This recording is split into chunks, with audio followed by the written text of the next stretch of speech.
मित्रों, आज का विषय है, यदि कोई भी स्त्री नव दुर्गा व्रत रहते हुए नवमी वाले दिन देवी दुर्गा पर ये दो चीजें चढ़ा देती है तो उसका पति कभी भी पराई स्त्री की ओर आकर्षित नहीं होता और अपनी पत्नी को जीवन भर प्यार करता है। तो मित्रों, वीडियो शुरू करने से पहले मेरा आप सभी से अनुरोध है कि आप हमारी कहानी में खो जाएं। उससे पहले हमारे चैनल को सब्सक्राइब करके बेल आइकन अवश्य दबा लें, जिससे हमारी हर वीडियो का नोटिफिकेशन सबसे पहले आप तक पहुंच सके और आप हमारी हर वीडियो से प्राप्त ज्ञान का अपने जीवन में लाभ उठा सकें। तो आइए कहानी शुरू करते हैं। मित्रों, एक बार माता लक्ष्मी ने भगवान विष्णु से पूछा, प्रभु, यदि कोई पुरुष अपनी स्त्री को छोड़कर के पराई स्त्रियों के चक्कर में फंसा रहता है तो उस स्त्री को सुख कैसे मिल सकता है। फिर भगवान विष्णु कहते हैं, हे देवी लक्ष्मी, मैं तुम्हें एक ऐसी रानी की कहानी सुनाता हूँ जिसे राजा ने अपने जीवन से छोड़ दिया था और पराई स्त्री के चक्कर में फंस गया था। फिर उस स्त्री को सुख कैसे मिला। भगवान विष्णु कहते हैं, हे लक्ष्मी, प्राचीन काल में हिमालय की तराई में स्थित अमृतगढ़ नामक राज्य पर राजा आदित्य सेन का शासन था। वो एक वीर पराक्रमी और न्यायप्रिय शासक थे। उनके राज्य में सुख समृद्धि थी, किंतु उनके हृदय में शांति नहीं थी। उन्हें जीवन संगनी की तलाश थी जो न केवल रूपवती बल्कि गुणों में भी श्रेष्ठ हो। एक दिन राजा अपने सैनिकों के साथ शिकार के लिए वन में गए। वहीं उन्होंने एक सुंदर युवती को देखा जो एक छोटे से मंदिर में देवी दुर्गा की पूजा कर रही थी। वो युवती कोई और नहीं बल्कि वासुदेवी थी, जो पड़ोसी राज्य के राजा की पुत्री थी। भगवान विष्णु कहते हैं, हे देवी लक्ष्मी, जब राजा आदित्य सेन ने उस युवती को देखा तो वो उसकी सुंदरता और भक्ति भाव से मोहित हो गए और फिर राजा ने युवती के पिता से विवाह का प्रस्ताव रखा, जिसे सहर्ष स्वीकार कर लिया गया। भव्य विवाह समारोह में दोनों का मिलन हुआ और वासुदेवी अमृतगढ़ की महारानी बन गई। इस प्रकार शादी के बाद में कुछ वर्षों तक तो दोनों का जीवन आनंदमय रहा, लेकिन समय के साथ राज्य में कई समस्याएं उत्पन्न हुईं। जैसे पड़ोसी राज्य का आक्रमण, राजा को बार बार युद्धों में जाना पड़ा, जिससे वो रानी से दूर होते गए। नंबर 2, दरबार में षड्यंत्र, यानी कुछ दरबारी जो रानी से ईर्ष्या रखते थे, उन्होंने राजा के मन में रानी के प्रति संदेह उत्पन्न करना शुरू कर दिया। फिर कुछ दिनों के बाद में राजा की मुलाकात राधा नामक स्त्री से हुई, जो बहुत ही चतुर और प्रभावशाली थी। इस प्रकार धीरे धीरे राजा उस राधा नामक स्त्री पर मोहित हो गए और रानी वासुदेवी की उपेक्षा करने लगे। इस प्रकार राजा अब दरबार में अधिक समय बिताने लगे और रानी से बातचीत करना उन्होंने कम कर दिया। रानी को यह महसूस हुआ कि राजा उन्हें नज़रअंदाज कर रहे हैं। उनका प्रेम अब राधा की ओर बढ़ गया है। रानी ने कई बार राजा से इस विषय पर बात करने की कोशिश की, लेकिन राजा ने उनकी बातों को टाल दिया। भगवान विष्णु कहते हैं, हे देवी लक्ष्मी, रानी के लिए वो समय अत्यंत पीड़ादायक था। वो अकेली पड़ गई और उसकी व्यथा कोई समझ नहीं रहा था।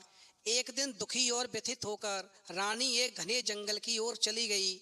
वहाँ उसकी मुलाकात एक महान सिद्ध साधु से हुई। साधु ने उसकी पीड़ा को भांप लिया और कहा, हे देवी, चिंता मत करो। नवरात्रि के दिनों में नव दुर्गा की उपासना करो और नवमी के दिन देवी दुर्गा को विशेष बलिदान अर्पित करो। इससे माता तुम्हारी सभी इच्छाएं पूर्ण करेंगी और राजा पुनः तुमसे प्रेम करने लगेंगे।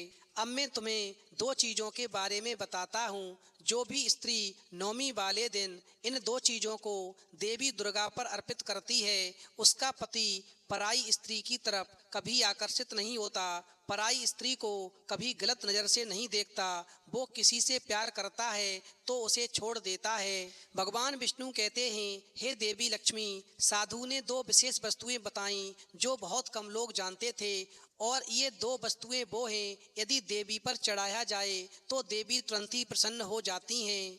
वहीं साधु ने बताया, ये दो चीज़ें नवमी वाले दिन तुम देवी दुर्गा पर अर्पित करना, फिर तुम्हारा जीवन खुशियों से भर जाएगा।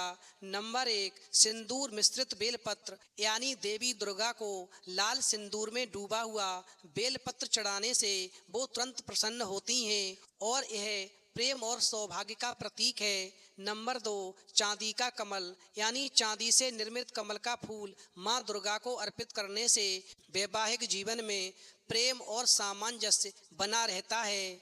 इस प्रकार रानी ने साधु की बात मानी और पूरे 9 दिनों तक कठोर उपवास और आराधना की और फिर नवमी वाले दिन उन्होंने सिंदूर मिश्रित बेलपत्र और चांदी का कमल देवी दुर्गा को अर्पित किया।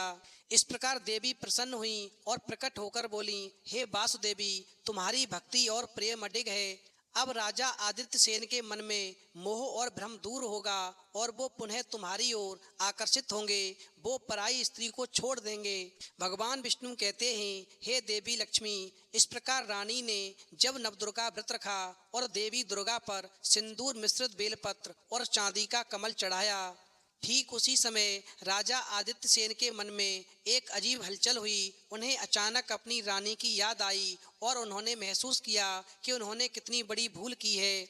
इस प्रकार राजा आदित्य सेन तुरंत ही महल लौटे और रानी से क्षमा याचना की। वहीं राजा ने राधा से सारे संबंध तोड़ दिए और पुनः वासुदेवी को अपने जीवन की सबसे महत्वपूर्ण स्त्री मान लिया।